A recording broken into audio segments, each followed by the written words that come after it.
Boom Z, a conversation between generations. With a changing world today, it's become exceedingly important that there be a relationship between all generations. We live in an ever-changing world, and it will take the strengths of all generations to make a positive impact on our society. And good evening, and welcome to Boom Z Podcast. My name is Slammin' Sammy Hamlin. And I'm Nina Jabril, and this is the Conversation Between Generations, and we have a very special guest with us today. Yes, we have Mrs. Bailey from Mount Zion Baptist Church here in Greensboro, Solomon's World. Correct. Right? And she has a whole group of young students, young kids with her, and I thought it would be a great opportunity to draft her into our podcast and ask her some questions about working with her generation. Okay. So first I want to ask, what generation are you in? I am Generation X. Okay, so you grew up in the 80s, Ty? Yes. Best time, in my opinion. I would love to grow up in the 80s. How long have you worked with children? 27 plus years. Wow. What made you go into education or working with children?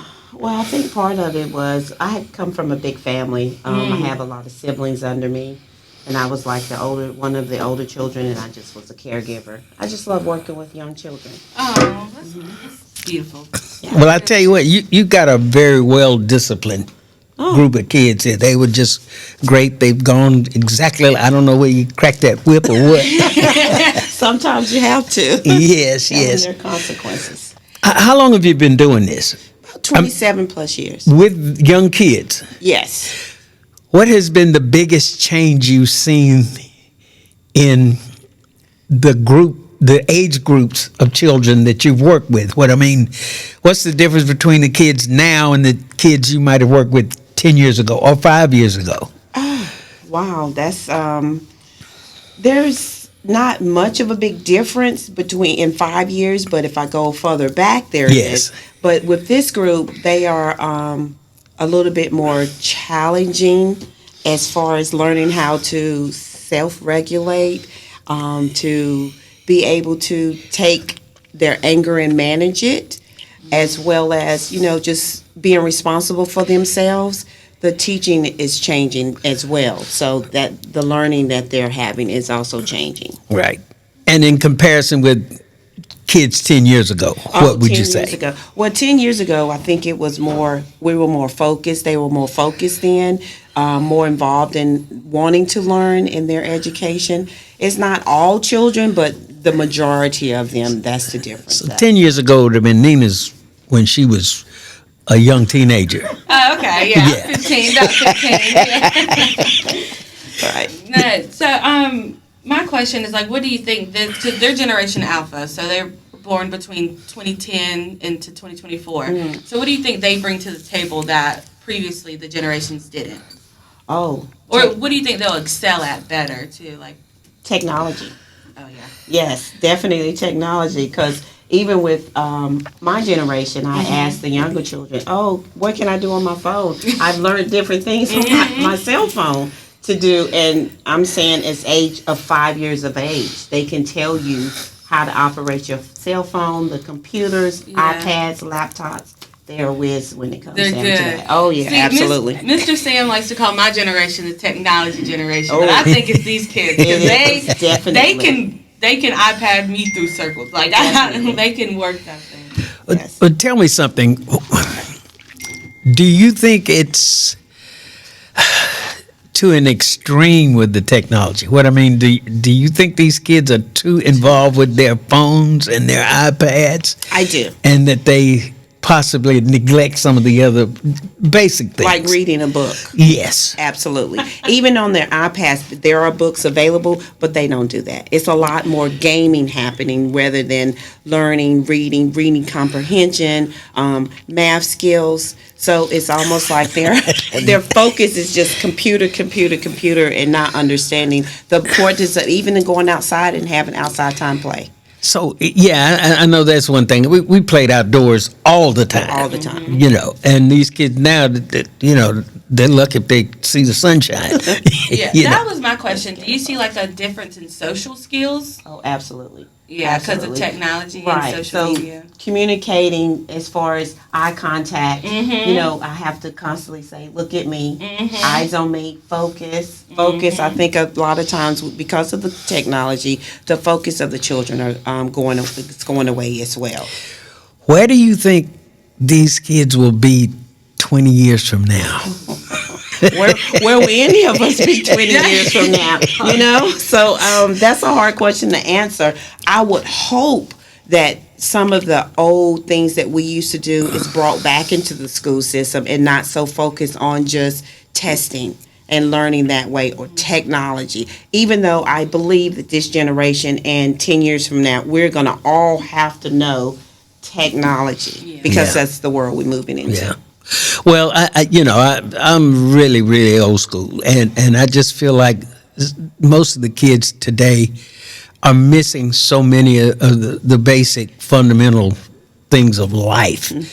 And, you know, you hear about kids having so much therapy and mental challenges, and you wonder if that technology is partly responsible for that. I believe it is because a lot of times parents are extremely busy and they have their children involved in a lot of things. So a lot of times in the car, like when we were growing up, it was conversation had. In the car now is they're on their phone, the child gets the pad. You know, Yeah. the child's always on the tablet just to be quiet. Sit in Yes. front of the TV at the age of 2, 3, 4, and 5. So yes, I think that's the problem. And then, you know, parents got to bear some of that responsibility. Yes, absolutely. They really do, because, you know, you can teach your child a lot of basic things, but you got to take the time to spend with them. Right, You know? and give them consequences. And because this generation is full of technology, utilize some of that to say, hey, you need to read this book. We're not having TV time. We're not having iPad, and we're not even having cell phone. I've worked with children. I've been in this so long. Last summer camp, I asked how many children had cell phones, and I had 5-year-olds raise their hands Wow. and say they had a cell phone, not just a cell phone, but an iPhone iPhone 14, 14, yeah. and I had an iPhone 12. So I was shocked about that. So that's the generation we're moving. You know, I've my granddaughter, when she was about 5, I gave her an iPad. Mainly it was education. I loaded education apps on it. Grandpa's, you know. Her mother would not let her use it each day until she read a book. And now she's at a point where she reads on her own. She likes to read. She still got the iPad, but she reads too. And it's a difference in parenting, I think, you know, in making that discipline. So That also plays a part. It Yeah. also plays a part. The parents have to, like you said, be accountable and responsible as well. Yeah. But research has shown that development for children under the age of 2 should not have screen time. So in the field of early childhood education, when you're dealing with children 0 to 2, they should not have any screen time because brain development. And then they also say you limit the screen time to 2.5 hours per week, right? Oh, wow. Oh, yeah. You kids get that in a day. yeah, get easily. Over that in a Yeah, day. yeah.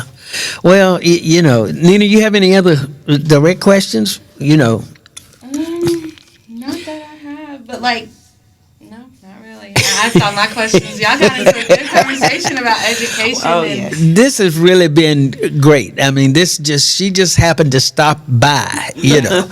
They had booked a visit to the studio, and I just thought it would be a great idea for you to share that experience with, especially when I had no idea what age group you were going to bring, you know. Well, we So- have ages 0 to 12. I meant 5 to 12. I'm 12. sorry. Yeah, well, that's Ages that 5 to development age. It really is That that is, development yes. age. And when she told me she was from Mount Zion, I had to let her know that I used to be the media director at Mount Zion some years ago. So it's funny how people cross paths. Yes, it is. We just want to thank you for allowing us the opportunity to come and visit your studio, just to give the children a different experience. Well, thank you very much. I'm glad you came. Glad we could host it, and I really, really appreciate you sitting down and having a conversation. Okay. So I'm gonna crank this music up, and we're gonna back on out here. And thank you very much. And remember where to put like and subscribe to our podcast. Okay. Yes, don't forget to like, comment, and subscribe, and contact us on Ask Us at Boomsy Podcast if you have anything you want us to talk about or you want to be on the show. Yeah, especially if you want to be on the show. You see, we have guests. So. and a big thank you to Ms. Bailey. Thank you. Thank you so much.